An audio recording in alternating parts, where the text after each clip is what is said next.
Radhe Radhe. Hi friends, அனைவருக்கும் வணக்கம். எல்லோரும் எப்படி இருக்கீங்க ஃப்ரெண்ட்ஸ்? நல்லா இருக்கீங்களா? இப்போ வந்து காலிஃப்ளவர் குழம்பு ஒடிசாவில் எப்படி செய்வாங்கன்னு சொல்லி நிறைய நண்பர்கள் கேட்டிருந்தாங்க. ஒரு ஃப்ரெண்ட் ரீசெண்டாக கூட கேட்டாங்க. நானும் சரி அப்லோட் பண்ணுறேன்னு சொன்னேன். நான் 8 வருஷம் முன்னாடி சேனல் ஆரம்பித்த டைமில் ஒரு தடவை அப்லோட் பண்ணியிருந்தேன். அதுக்கப்புறம் குழம்பு வந்து தனியாக காலிஃப்ளவர் பண்ணதே இல்லை. உருளைக்கிழங்கு போட்டு தான் அப்பவும் செஞ்சுருந்தேன். இப்போ வந்து வெறுமனா காலிஃப்ளவர் நல்லா திக்காக டேஸ்ட்டாக குழம்பு எப்படி செய்கிறதுன்னு சொல்லி பார்க்கலாம். ஒடிசாவில் இப்போ காலிஃப்ளவர் வந்து சீசன் போயிட்டு இருக்கனால 2 காலிஃப்ளவரே 30 ரூபான்னு விற்கிறாங்க. இன்னும் ரேட்டு வந்து கம்மியாகும். அதுக்கப்புறம் மறுபடியும் எப்போ வந்து சீசன் முடியுதோ அப்போ மறுபடியும் ரேட் ஏறிடும். அந்த மாதிரி தான் இங்கே வந்து சீசனுக்கு ஏற்ற அந்த டைமில் தான் கிடைக்கும். இதுக்கப்புறம் வருஷம் ஃபுல்லாக காலிஃப்ளவர் கிடைக்காது கிராமத்தை பொறுத்த வரைக்கும். இதே வந்து அடுத்த வருஷம் இந்த டைமில் தான் வந்து மறுபடியும் கிடைக்கும். அந்த மாதிரி தான் நிறைய காய்கறி எந்தெந்த சீசனுக்கு எதோ அது தான் கிடைக்கும். மோஸ்ட்லி வந்து எல்லா காய்கறியும் வேணும்னா நம்ம சிட்டியில் தான் போய் வந்து வாங்க வேண்டியிருக்கும். புவனேஸ்வர், பூரி அந்த மாதிரி இடத்துல கிடைக்கும். இங்கே வந்து மோஸ்ட்லி கிடைக்காது. அந்தந்த சீசனில் தான் கிடைக்கும். சரி, காலிஃப்ளவர் தான் மோஸ்ட்லி நிறைய சமைச்சிட்ருக்கேன். நிறைய லைவில் கூட சொல்லியிருப்பேன். இன்றைக்கி வந்து அந்த காலிஃப்ளவர் எப்படி குழம்பு செய்யுதுன்னு சொல்லி பார்க்கலாம் வாங்க. ஃபஸ்ட்டு வந்து எப்பவும் போல் நம்ம காலிஃப்ளவரை நல்லா கழுவி சுத்தம் பண்ணி அதை வந்து இந்த மாதிரி குட்டி குட்டியாக கட் பண்ணி எடுத்த அப்புறமா அடுப்பு மேலே கடாய் வச்சு எண்ணெய் நல்லா சூடானணும். ஒரு 2 ஸ்பூன் எண்ணெய் மட்டும் போட்டு அதில் காலிஃப்ளவரை இந்த மாதிரி கலரில் வறுத்து எடுத்துக்கணும். அதுக்கப்புறமா அதே கடாயில் கொஞ்சமாக வந்து எண்ணெய் ஊற்றி வெங்காயம் ஒரு 2 வெங்காயம் கட் பண்ணி வச்சுருக்கேன். அதை இதில் ஆட் பண்ணி நல்லா வதக்கிக்கலாம். கலர் ஃபுல்லாக சேஞ்ச் ஆகி இந்த மாதிரி ப்ரௌன் கலர் வந்த அப்புறமா இதில் வந்து இப்போது இஞ்சி பூண்டு பேஸ்ட்டு சேர்த்துக்கலாம். இஞ்சி பூண்டு சேர்த்த அப்புறமா நல்லா மிக்ஸ் பண்ணிவிட்டு இன்னும் கொஞ்சம் நேரம் அந்த இஞ்சி பூண்டோட பச்சை வாசனை போகிற அளவுக்கு நம்ம வதக்கிக்கலாம். இப்போ இதில் கொஞ்சமாக இந்த மாதிரி நல்லா வந்து வதக்கிக்கணும். லைட்டாக தண்ணி ஊற்றிக்கலாம். இப்போ இதை நல்லா வதக்கியாச்சு. இந்த மாதிரி மிக்ஸ் பண்ணிக்கணும் ஃபஸ்ட்டு, அதாவது கலக்கிக்கணும். அதுக்கப்புறமா நம்ம இந்த மாதிரி கரண்டி ஏன் யூஸ் பண்ணுறீங்கன்னு ஒடிசாவில் நிறைய ஃப்ரெண்ட் வந்து கேட்டிருந்தாங்க. இல்லை, இந்த மாதிரி கரண்டி வந்து பார்த்திங்கன்னா நம்ம கலக்கும் போது அந்த கடாயில் வந்து அப்படியே கரெக்டாக வந்து மிக்ஸ் ஆகி வரும். அது வந்து பழகிடுச்சு. அதுக்கப்புறம் இஞ்சி பூண்டு வாசனை லைட்டாக போன உடனே கொஞ்சமாக மஞ்சத்தூளும் தனி மிளகாய்த்தூள் மட்டும் சேர்க்குறேன். இந்த ரெண்டுத்தையும் சேர்த்து நல்லா கலந்துக்கலாம். மறுபடியும் மஞ்சத்தூள் அப்புறம் மிளகாய்த்தூள் இஞ்சி பூண்டு பேஸ்ட்டோட எல்லா பச்சை வாசனையும் போன அப்புறமா இதில் வந்து ஒரு தக்காளியை சேர்த்துக்கலாம். தக்காளியை சேர்த்து மறுபடியும் கலக்க ஆரம்பிச்சிடலாம். இந்த மாதிரி எண்ணெய் நல்லா பிரிஞ்சு வந்த அப்புறமா தான் தக்காளி சேர்க்கணும். அப்போ தான் குழம்பு வந்து நம்ம அந்த தனி மிளகாய்த்தூள் சேர்க்கும் போது அந்த கலர் வந்து வரும். இப்போ தக்காளியை சேர்த்து அதே மாதிரி மறுபடியும் நல்லா வதக்கி பேஸ்ட் மாதிரி ஆகிற அளவுக்கு நம்ம இதை வதக்கிக்கலாம். ஒடிசாவில் வந்து மோஸ்ட்லி குழம்புல நிறைய தக்காளி சேர்க்க மாட்டாங்க. நான் அதே மாதிரி ஒன்றே ஒன்று தான் சேர்த்துருக்கேன்.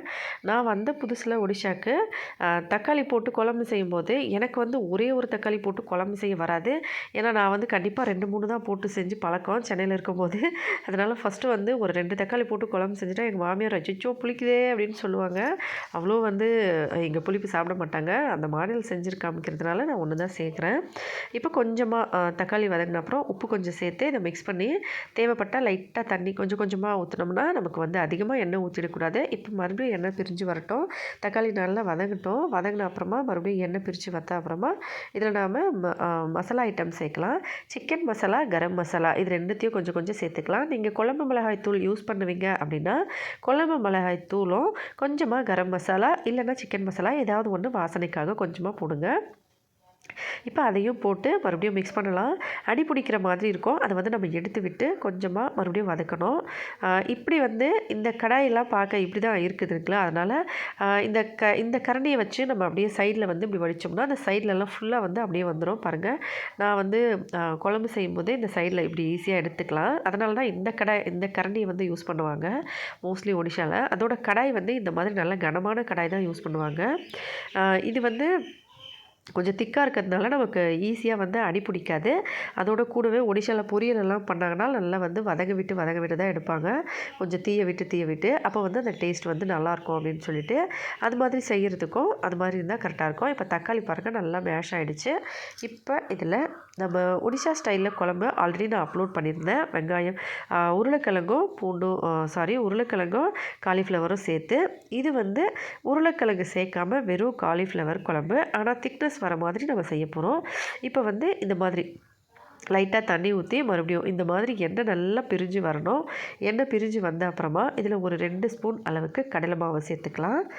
2 ஸ்பூன் கடலை மாவு சேர்த்து இப்போ இதை மறுபடியும் மிக்ஸ் பண்ணணும். இதுக்காக இந்த குழம்பு செய்யும்போது என்ன பண்ணுவாங்கன்னா, கடலை மாவு சேர்த்து குழம்பு செய்கிறாங்கன்னா அதிகமாக வந்து எண்ணெய் ஊற்றிடுவாங்க. அப்போ தான் வந்து அந்த கடலை மாவு வந்து நிறைய மிக்ஸ் ஆகி வரும்னு சொல்லி நான் வந்து கொஞ்சமாக தான் சேர்த்துருக்கேன். அதிகமாக எண்ணெய் சேர்த்து சாப்பிட்டா உடம்புக்கு வந்து கெடுதல். அதோட குழந்தைங்களுக்கு வந்து நான் சமைக்கிறதுனால குழந்தைங்களுக்கு ஆயில் ஃபுட் அதிகமாக கொடுக்கக்கூடாது அப்படின்றதுனால நான் கொஞ்சமாக வந்து இந்த மாதிரி எண்ணெய் சேர்த்து செஞ்சுருக்கேன். கடலை மாவு போட்ட உடனே பாருங்கள் இந்த மாதிரி கெட்டியான கன்சிஸ்டன்சி வந்துடும். அப்போ கூட நம்ம இதை அப்படியே கொஞ்சம் வதங்க விடணும். லைட்டாக தண்ணி கொஞ்சம் சேர்த்து ஒரு 2-3 ஸ்பூன் போல் நம்ம மறுபடியும் எண்ணெய் பிரிஞ்சு வர அளவுக்கு வெயிட் பண்ணலாம். இதனால தான் இந்த இடத்துல கொஞ்சம் அதிகமாக எண்ணெய் ஊற்றுவாங்க. ஏன்னா கடலை மாவு நல்லா வந்து அந்த எண்ணெயில் வதங்கணும். அப்போ தான் அந்த பச்சை வாசனை போகும்.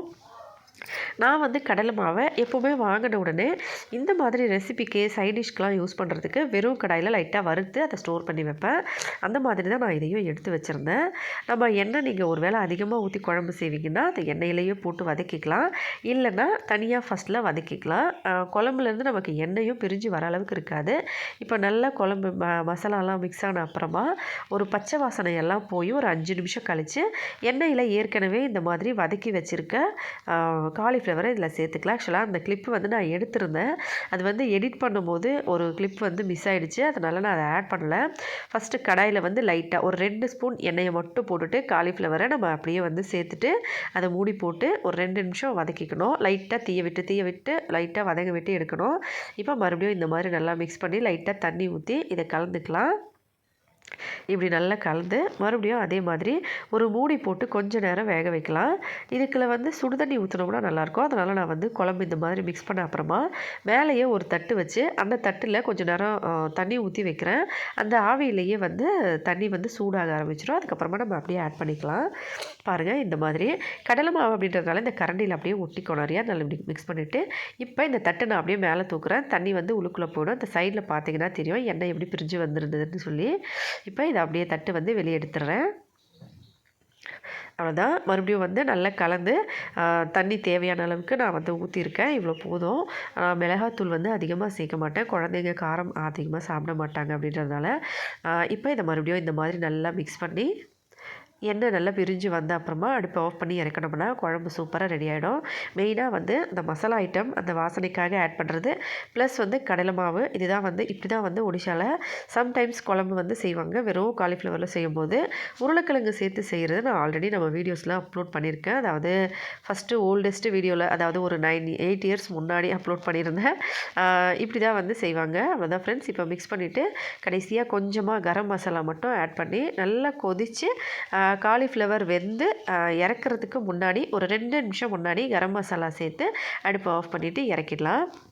இப்போ இதை மறுபடியும் மூடி வச்சு வேக வைக்கிறேன். காலிஃப்ளவர் இன்னும் வேகலை. வறுத்ததில் பாதி தான் வெந்திருந்தது. அதோடு வந்து கொத்தமல்லி இருந்ததுன்னா ஆட் பண்ணுங்கள். இப்போ வந்து ஒடிஷாவில் கொத்தமல்லி ஈஸியாக கிடைக்கல. அதாவது எங்கள் வீட்டு சைடில் நாங்கள் பஜார்லாம் போகிறதில்ல இல்லையா, அதனால் நான் வந்து வாங்கலை. பசங்க கடைக்கு போனால் வாங்கிட்டு வர சொல்லணும். இப்போ வந்து வாங்கலைனால நான் கொத்தமல்லி ஆட் பண்ணல. வெறும் கரம் மசாலா மட்டும் குழம்பு இறக்கிறதுக்கு முன்னாடி ஆட் பண்ணி இறக்கலாம். திக்னஸ் இந்த அளவுக்கு வச்சுருக்கேன். அவ்வளோதான் ஃப்ரெண்ட்ஸ். குழம்பு ரெடி ஆகிடுச்சு. இப்போ சாப்பிட போகிறோம். சாப்பாடு குழம்பு அதுக்கப்புறம் கசப்பு கீரை கோசு பொரியல். பிடிச்சிருந்தா லைக் பண்ணி ஷேர் பண்ணி சப்ஸ்கிரைப் பண்ணுங்கள். ஹெல்த்தியாக சாப்பிட்டு சந்தோஷமாக சேஃபாக பத்திரமா வருங்க. ஆல்ரெடி வந்து டைம் ஆகிடுச்சு. இப்போ வந்து சாப்பிட்டுட்டு பசங்களுக்கு சாப்பாடு கொடுத்து பாத்திரம்லாம் கழுவி வச்சுட்டு மறுபடியும் 2 மணி லைவுக்கு வரணும். அதனால் பாய். எல்லோரும் சந்தோஷமாக சேஃபாக பத்திரமா இருங்க. நன்றி, வணக்கம்.